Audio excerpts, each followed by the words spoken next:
Hello, and welcome back to the Alpha Primal Podcast. Episode 12. Episode 12. Getting up there. Take number 2.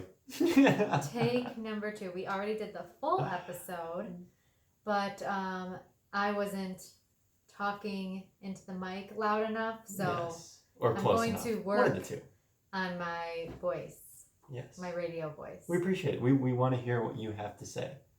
Otherwise, a one-sided conversation kind of seems weird. And nobody wants to hear me talk. Not to yourself. Not to myself. So. Episode 12. Episode 12. The first take, we actually didn't have Arden with us, but now, as you see, for those who are tuning in to Facebook and YouTube, and looking at the video, we have Arden with us. She's joining us. Hopefully, she'll sleep the whole time. Well, we'll see. We'll see. But this week's episode is a continuance of last week's, the 1% rule. So we're kind of getting into the nutrition part. But Part 2. First, we kind of wanted to... Well, hold on. Make sure you go back and see Part 1. Right. Spoiler alert here. Stop at the tape. Go back and see to episode 11. Yes. Part 1. Yes. To get the foundation. Yes. And then we're building upon that today. Right. But first, let's recap last week. Yes. Well, before we go into recap, I want to talk about something that everybody probably has been seeing me post about, which is the 30-day challenge. Right. Starting tomorrow. Tomorrow, wow. Yes. Today's Sunday. Happy Sunday. Starting tomorrow. So this 30-day challenge is basically, if you've been following, I'm going to lead right up to day 31 is Thanksgiving Day. So this is a great way to challenge yourself up into the greatness that the holidays have to offer. To do some type of cleanse or challenge or, any small thing that you want to add into your routine. What are you doing for your challenge?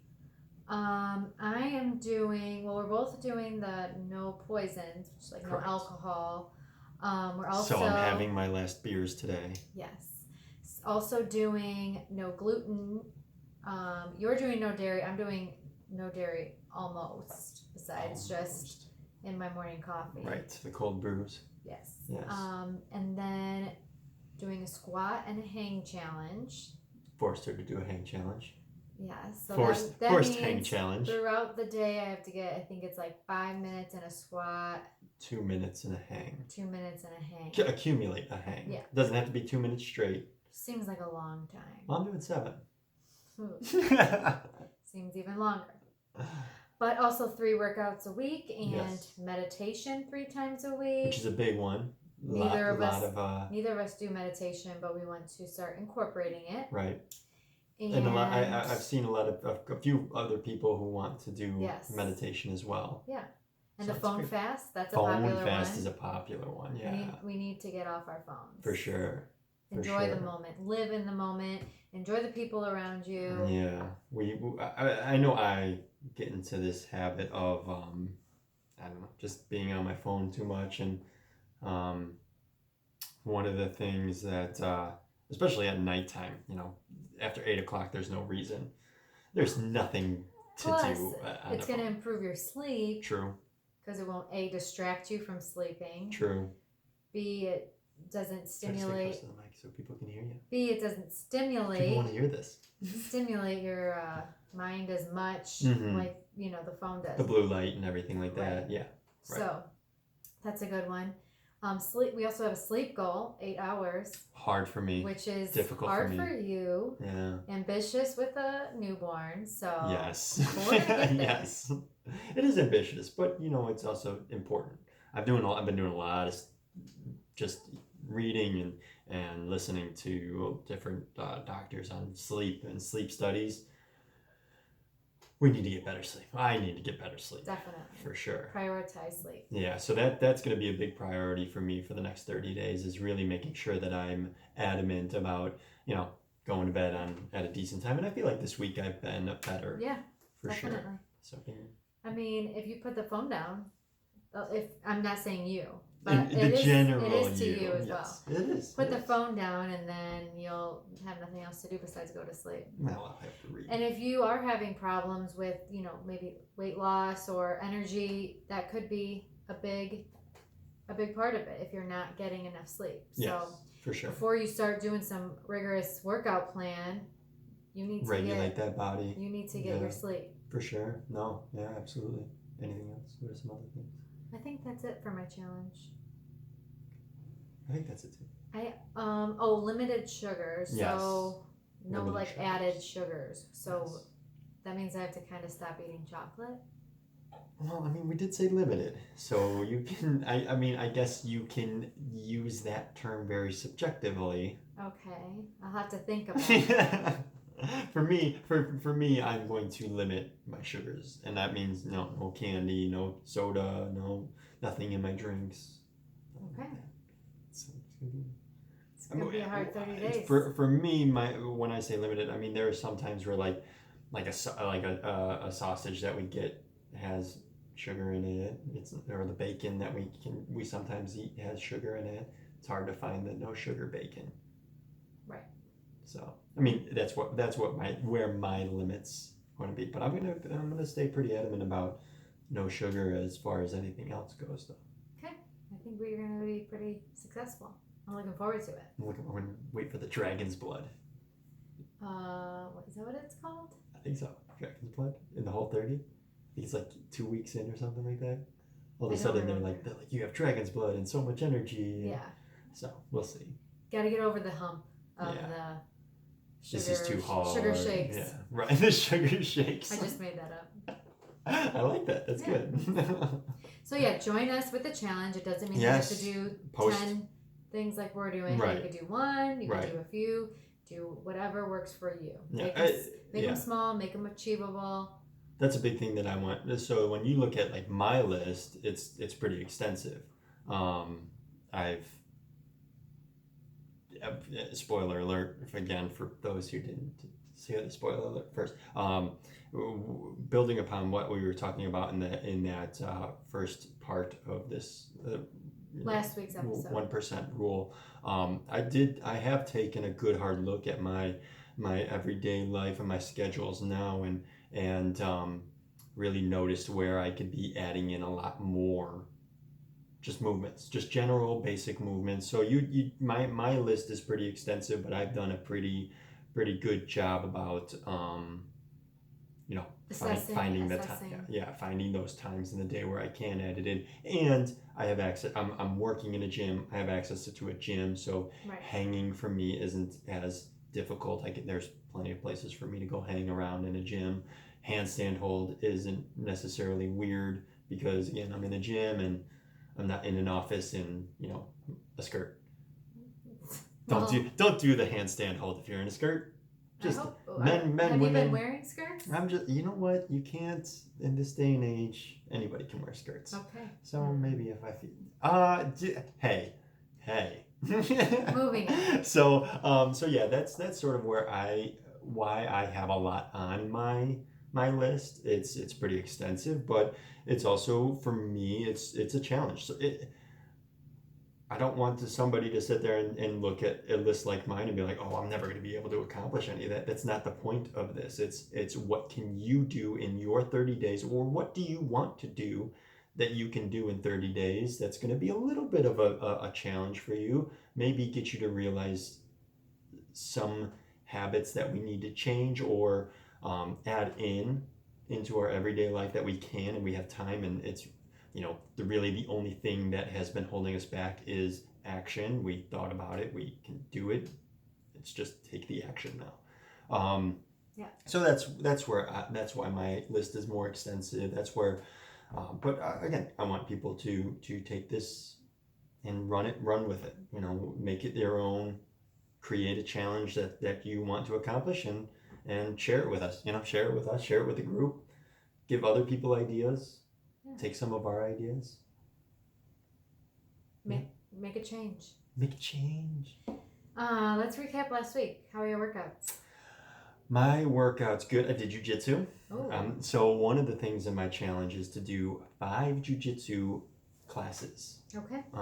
So I did my first jujitsu. Obviously, this was my warm-up jujitsu class before I actually get into the challenge. So this one actually didn't count. But jiu-jitsu has been something I've been wanting to get back into for a while now. So I did my first jiu-jitsu class. That was great. I didn't feel really sore, but that's because a lot of the movements I've been doing have sort of been to prep my body to do that. I mean, obviously there's going to be times where I'm going to be sore, and there are going to be things if someone's wrenching on my neck or my arm or something, I'm going to be sore. But I feel pretty good. I felt pretty good coming out of that class in the next couple of days. But other than that, my workouts were pretty standard, pretty good. I didn't get a run in this week, which I was pretty upset about. You could still do it. I could still do it. It's kind of nice today. out. It is nice out. No excuses. Play like a champion. But no, yeah, my workouts were pretty good. Nice. Yeah. How about you? I got 3 workouts in. You did. Yeah. You did great. What was the adventure of your favorite workout this week? My workout on Saturday, you were at work, so I was trying to get it in while Arden was sleeping. Yes. So put her down, got in my 12-minute warm-up, and then she pooped and woke up. Yep. So changed her and tried to put her back to sleep. So while I was kind of rocking around with her, trying to put her back to sleep, I figured I could start my strength, which was dumbbell front squat and, improvise. Yeah. Dumbbell / your child. Yeah. So I did my first. It's a front squat. It's a weighted front squat. I did my first 2 sets with her. Then once I finally got her to sleep, I put her down, did my other 2 sets, and then did my circuit, which I actually really liked this week. It was an EMOM, which means every minute on the minute. Yeah, EMOM, every minute on the minute. So for those who are following the workouts. The first minute was a dumbbell snatch, and then the second minute was a overhead squat. So you do the work, I think it's 8 reps, which I did 8 reps on each side on the first minute, and then any remaining time to the second minute, you just rest. Right. So it took me about 40 to 45 seconds. For the rest of the minute. You do it for how long it takes you, and then for the rest of the minute, you rest. So it took me about 45 seconds. So then I had 20 to 15 seconds to rest. And then I went on and did the overhead squat, 8 on each side. And I worked up my weight. First I did 10 pounds the first 2 minutes. Then minute 3 to 10, I did a 15 pound. And then minute 11 and 12, I did 25 pounds. Right. So I pushed it. It felt pretty good. The dumbbell snatch was a lot easier with the 25 pound than the squat. I wasn't able to get a full squat down. The full form for the full deep depth of the squat. Right, with the heavy weight. With a heavier weight. Right. I don't like that. No, I don't like that. So okay, teachable moment here. Okay. Good point. I'm actually glad you brought that up. So I would much rather, or I think in my recommendation, it's in my opinion, it's better that you go down in weight and go full form. Full technique, proper technique, full range of motion. Okay. Yeah, I mean, and this is in general. This is for everybody in general. When you're doing an exercise and it's like, oh well, I can get these last, 2-3 reps in if I go or if I fudge the form a little bit and I don't go as deep, or I use and recruit some sort of other muscles to give me that proper form. I would much rather someone go down in weight, go through the proper form, and if you want to make it more challenging, because let's just say that weight isn't challenging enough yet, when you go up in weight that's too challenging, slow the movement down. Okay. Slow the movement down. Make sure you got good form. But I would suggest drop the weight a little bit and then do the proper form. Okay. I'm all about the technique though. Yeah, I was giving it a shot, and I should have probably switched it out after trying one. Yeah. But go for broke. I learned something. Learned something new. Teaching. That's why we have these teachable moments. Exactly. And that's good to know. And that's a good point. Just in general, when you are taking on an exercise, and And one of the benefits of having a coach is somebody looking in on it. And I was making those probably pointers. risking, injury almost. Sometimes, you yeah. know. When you're compromising form, you're risking injury. Right. Absolutely. So, but yeah, that was a good little circuit. Worked up a sweat. Good. So yeah, Good. my workouts were pretty good. Good. I like it. Yeah. What about the meals? What about meals this week? Probably the chicken. We made some chicken thighs. We were having making our own salads for dinner. Mm-hmm. I really have been liking making salads because it doesn't take a lot of prep. No. So all you have to do is prep the meat. Super easy. And then just cut up the veggies, put it all together, and boom, there's your dinner. Boom, done. Uh-oh. Hi, baby. So I really, and the other thing that we wanted to mention about the salads is dressing. Oh, yeah. Yeah. So, I've had a couple clients this week that were talking to me about how, well, they're just like, oh, I usually like to stay away from salads just because, they're, when you put the dressing on it, there's just as many calories in there as a burger or something like that, or something else that I was going to have. And I'm like, well, then you're using the wrong salad dressing. And again, there's a lot of reasons to use a salad dressing if you want to incorporate the fat in there and you want to utilize the fat from the dressing, because a lot of those types of vegetables and raw vegetables are going to be fat metabolized. So you want to make sure that you are getting fat in there, but if you're globbing on the ranch dressing, Hidden Valley Ranch. The Hidden Valley Ranch. We've gone to a Primal Kitchen ranch, Mm-hmm. and it's like an avocado oil ranch, oil based. You can just do oil and vinegar. Mm-hmm. What I do is avocado. Right. I just use avocado as my dressing. And that's your fat too. There's your fat in there, and it's a great way to add flavor. And meat. Meat is a flavoring all in its own. So if you're adding ranch on top of the chicken that you just put in there, well, the chicken is that flavoring. That's what it's meant to be. And another good idea is, if you don't want to eat all the raw vegetables, is take everything that you would put in a salad and saute it in some olive oil or avocado oil. Super easy. And saute it for 15 minutes, and you have a delicious meal. Yeah, super easy, nice and simple. Something that grab and on the go, and bada bing, bada boom. What was your favorite meal this week? I would say my favorite meal was probably the cauliflower rice, butternut squash, and pulled pork. That was really good. Butternut, the squashes in season. Yeah. We've been doing a lot of squash lately. What's the new squash that you like? Well, we've had this one before, but and I think I've talked about this before, but the delicata squash. We've only had it once, but we liked it. And we you liked eat it the whole skin. Yeah, roasted pretty easy it to up. prep. Take the seeds out. Yeah. Take the Give it a try. Yeah. We haven't tried the acorn squash. Maybe we should try that next. That should be something that we should do, especially during squash season. Yeah. Why not? Squash it up. What's our last supper? Oh, today we're having scallops, skewered. Pan-seared scallops with pasta, homemade pasta. I did. Patrick is trying out some homemade pasta. Mm-hmm. Ellie would be proud. I hope so. That's who I was thinking about when I was making it. Yeah. First attempt. We're gonna see. You're Italian, so. Yeah. We're hanging the pasta as we speak to dry. So it's our last gluten for the meal for the 30 for the days. next 30 days. Yes. Yeah. So I think that's about it for the week. For the week. Yeah.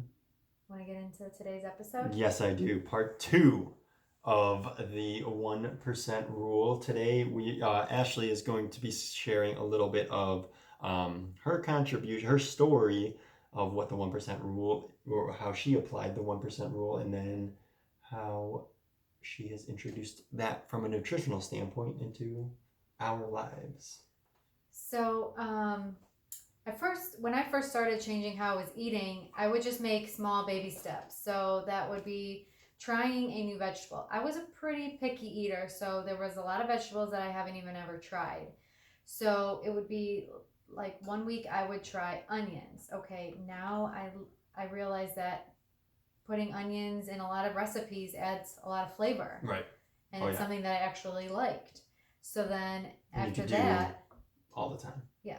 After that, I would add it to my recipes weekly, maybe to my dinner. And now I'm pretty much at the point I think onions is in every meal that we have. At least every dish. I mean, at least every day, if not every dish. Yeah. Yeah. It adds a lot of flavor. So it's just about trying. I would take one vegetable, try it in different ways. You realize, okay, I can saute these green peppers, or I could also do stuffed green peppers. So it's about trying for me at least, it was trying a new vegetable every week or every other week and seeing how I could incorporate it into the meals that I was eating. So it would help me start planning new meals next week because I realized, okay, now I have this new food that I like and I can add it into my weekly schedule routine. Weekly meals. Right. And it was something easy that you could do and that you knew was going to stick and you were going to make a habit. It's like some people, they have a negative thought about like a certain vegetable, like sweet potatoes. I think a lot of people that I talked to at first did not understand how I ate so many sweet potatoes. And it's because when they thought of sweet potatoes, they thought of like Thanksgiving sweet potatoes, which is like all the butter and the marshmallows, and they're like, brown sugar. I don't like sweet potatoes. And it's like, well, that's not how I'm eating it. And have you ever tried it not coated in a bunch of sugar? Right. So it was about trying a vegetable in a way that you've never ate it before. Might be, so if you've had raw onions, and you're like, that's disgusting. Well, why don't you try cooking them, sauteing them, putting them in a baked dish and see if it makes a difference. So trying vegetables different ways to add them into your habits. Mm-hmm. Mm-hmm. Another way you can apply like the 1% rule is about making a small change to a specific meal. So it's not saying, okay, I'm going to go and overhaul all of my meals. So all of a sudden, I'm not going to eat out at all. Right. I'm going to cook every meal, and I'm going to prep. It's going to be prepping and all that. Yeah. Takes a dedication and takes a lot of time. Yeah. So like if you usually had for breakfast a bagel, or like what I used to have are one of those like shake things from, I don't even remember, maybe Isagenix. I did the Isagenix shakes. Did you really? Yeah. Oh my God. And we can get into this in another podcast, but I have stories about just supplement shakes and shake companies, and oh my God. Yeah. USANA, Isagenix, you name it. Stupid It's better stuff. to eat real food. Yeah. Is what I learned. Yeah. So it was about, I had switched my lunch and my dinner, but I was still doing breakfast for the shake, just because it was pretty easy to do. Right. So then I had to start thinking, when I did the Whole30, how was I going to change my breakfast? What was I going to eat instead? And so I had to just fix one meal at that point, which was breakfast. So what am I going to do instead of eat that bagel or have that shake or whatever you do, eat the donut, how can I provide my body better nutrients? What's a good protein, a good fat, a good vegetable that I can add in? So that's kind of why we did the egg bakes. But sometimes those get old, and some people can't handle eggs. True. So there's overnight oats. That you could just do an egg omelet. It depends what you have accessible. If you're at home for breakfast or if you have to eat it out, what can you make that is giving your body more nutrients than just some overly processed food that's just going to make you hungry and tired. Cereal, in another Cheerios. hour. God. Can't tell you how many times I hear, oh yeah, Cheerios is good for me. It's good for the heart. Is it? Isn't it supported by America's heart? But I did want to. I don't. I'm sure it is politically. I'm sure it is. But I did want to touch upon something that you mentioned, and something that I've actually my parents have introduced is just start off with just implementing one meal. Thing. Yeah. And one thing, one meal. So they started doing where they just prep breakfast. And it's I think that's a great way to start off. If you start off with that one meal, and then May, and then they do cook dinner together too, so that was never really an issue. It was always that breakfast, that grab and go type of breakfast, or like, you know, not calling you out, Mom, and I love you, but you know when they said I would do, she would do eggs, cheese, like a slice of cheese in a wrap, and I'm like, where's your vegetable? Where's your fuel? Where's your vegetables? Where's I mean that hits no major food groups here. You know, you're looking at a processed tortilla, processed cheese, and then eggs, and that was the best part of your meal right there, your eggs. Yeah. So definitely just trying those, you know, one meal small little at a things. time. Once you create that habit of making the breakfast, then you can move on to, you know, lunch. Say you eat out lunch all the time. But what's something that you can make or bring from home? Can you just do leftovers from the night before? If you had a great dinner the night before, bring that the next day. Make enough for the next lunch. Yeah. Absolutely. Or make salads, or make, like we've been doing the quinoa, make soup. Like there's so many options of things that you can bring and make pretty easily. Instead of going out to eat, you'll, for one, save a ton of money, and for two, you'll be fueling yourself so you feel better after lunch, not having this afternoon crash. Yeah. So what advice would you give somebody who is like, oh yeah, I think that's great, but my problem is I don't know how to cook. I don't know. That's for the part that's triggering me up. I don't know how to cook. So I would say. How did you do that? Because you didn't know how to cook. No. But pretty much you have a lot of recipes. I know what I would say. You have a lot of recipes and instruction at your fingertips with your phone. YouTube. So everyone's on Pinterest. Follow a recipe. I think some of the ways that I learned is I had Ellie over, one of my friends over that is a great cook. I had her over showing me how to make a few things that she probably thought were pretty basic, but I had never made them before and I wanted to learn. So I asked her for help. You could take a cooking class, get a cookbook, and if you really do not want to cook, there's a lot of places now, even more, every day you see places that do meal prep for you. Yes. So all you have to do is heat it up. Yes. So look online for somewhere around you where you can buy a good meal. Yeah.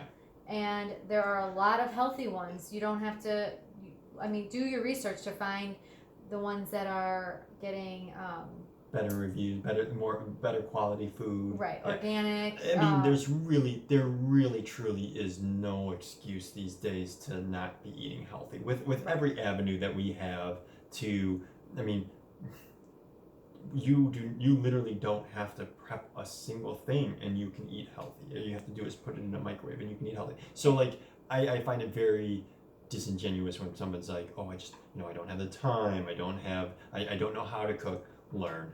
It's not, I mean, come on. And it's if you not don't, rocket science then here. invest in a company that is going to provide you, nutritious food. Right. Like and be honest about what they're putting in their product. Right. I mean, that's gonna be a big thing because a lot of companies, they just want you to buy their product.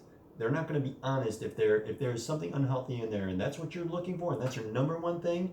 They're going to sit there and like, yeah, this is organic. Yeah, it's caged free and this and that. Right. And I'll throw all the trigger words out for you. I remember when I was applying to this was way back when, but there was a time where I was applying to a supplement company, and one of the first things they asked me is like, do you know all the trigger words? And I was like, what do you mean trigger words? It's like the stuff that people really latch onto. I'm like, so you want me to lie? Yeah. So that you want trigger words to lie to people? That's something that's going to catch them. And it's very disingenuous. If you walk through Costco, everything's organic. Hey, it's crazy. I mean, Yeah. what was the didn't we touch upon that documentary Fed Up? I don't think we talked about it. We didn't? Oh, well, just in that documentary, we watched a documentary on Netflix, is it? Yeah, I think so. It's called Fed Up, and I mean, it was about, junior high aged kids. 200, 300, 400 pound kids at that. And the parents were saying, I'm feeding them things that say that they're heart healthy. I did my research. But they don't realize that all these things, if it's low fat, they're just replacing the fat with Right. sugar. And that, yeah, they're replacing the fat with sugar. And truly, when they're like, oh yeah, we did all the research and we got all the healthy stuff, and then they do that camera pan through what they have, and it's like organic Cheerios and organic cinnamon twists, and it's like, really? Like, Veggie fries. come on. That can't be your alternative. That can't be what you're looking up. And again, this will be next episode. We'll go into a little bit of like the myths, but I mean that can't be what you're truly believing. Right. Come on. Yeah. And if it is, if that's what our government has truly led us to believe, shame on you. That's Yeah. ridiculous. That's ridiculous. So, So yeah, so getting the yeah, it's a little soft spot for me. I just don't like that. I think it's very dishonest. And there are a lot of different ways to eat healthy. Say, get involved, get your family involved with cooking. Like it doesn't have to be just the mom making dinner. Right. Get your kids involved. Make it a date night. Make something fun with your husband. Yeah. Go to a cooking class. You know, invite your friends over and make a meal with them. There's been plenty of times where I've done that with my friends, and one night we wanted to try cauliflower pizza, so they all came over. We made our own cauliflower crust, individual pizzas, topped it how we liked, and it was more of an event, and you're enjoying each other, and you're eating something that's homemade instead of just going and ordering pizza. Yeah. Make it an event. Make it something fun that you can enjoy, and find ways to learn. Yeah. It doesn't hurt to ask somebody for help. Yeah, and get your community involved. Get your local your close community, and what I mean by your community, whoever's living in your house and whoever's can help you. Your parents, your friends, your kids. I mean, there's so many different people. And that's been you can a big get involved. Yeah, that's been a big piece of your introduction. Well, I should say your introduction into my life has been how easy it can be, and truly the importance of taking that couple hours on Sunday to just prep and get what we need to get done and be successful throughout the week. That has been a big influence in my life. That's been a huge influence, and it has been every week. It's a major priority. And there's been nothing but benefits from it. There really has been. Financially, if you want to get real technical, financially it's been a benefit. Yeah.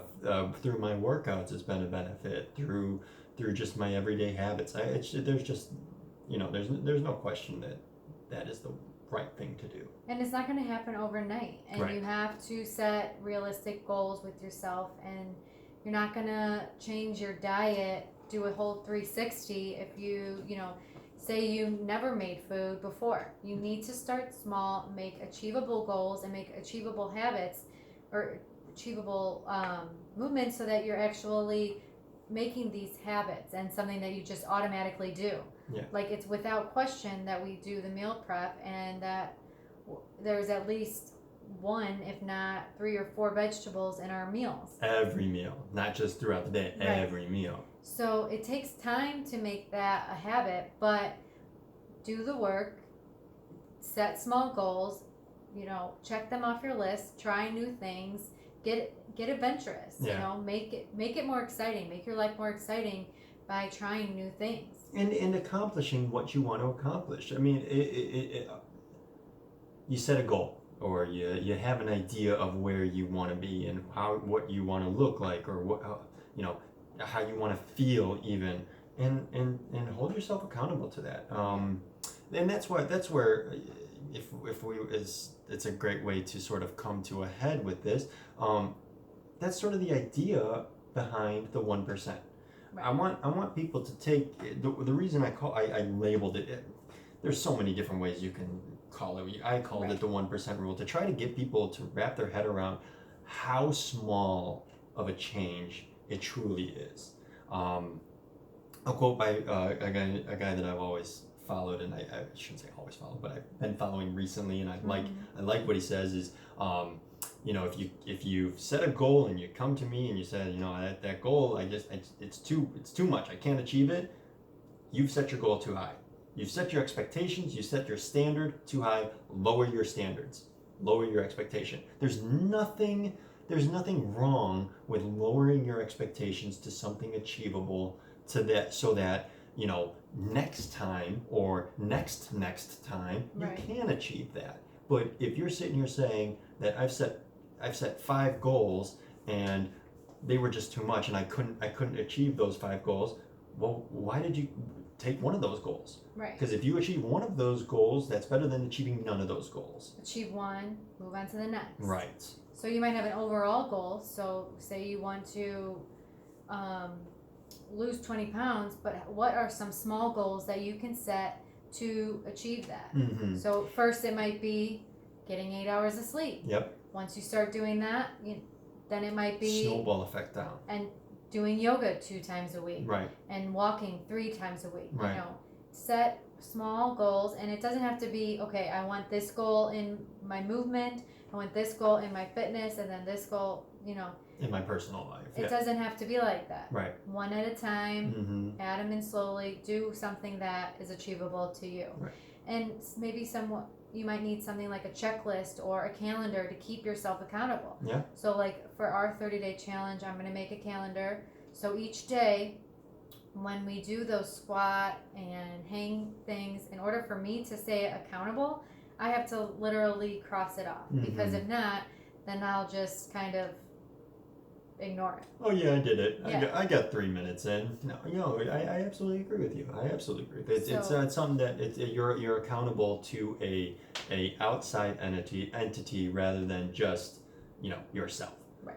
You have that accountability factor, and that's Find and that's an a big one. accountability partner. Find an accountability partner. Share something with your friend. yeah, Tell but them, But that is truly the idea behind the 1% rule. Is you can call it the 1%, you can call it the 0.1%, 0.01%. The idea is it is adding something so small, into your life that it doesn't even have a ripple effect on you. Standing up from a chair and stretching for 3 seconds rather than going 4 hours, standing up every hour for 3 seconds and doing a quick stretch is better than you just going 4 hours hammering out something on the computer and just, making it worse. So it takes thought. I'm not saying it's easy because it does take a conscious effort and a conscious thought. Right. But if you start to realize that's truly all it takes is just that thought and that conscious effort, Yeah. then it really isn't that hard. I understand everybody is strapped for time. I get that everybody doesn't have time on their hand. However, if you really look at a day, you do have time. You have time to do something, whatever it is. It's a very, and I use this word, but it's very disingenuous to sit there and say, I don't have time to do anything. You don't have time to do anything. That's a very broad statement to say. Right. Yeah. So I just, that's Be positive about it. right. Don't shut down and think that this isn't for you. Be positive and try to better yourself. Yeah. Each day. Do something, and that's what it is. The next 30 days is a really good way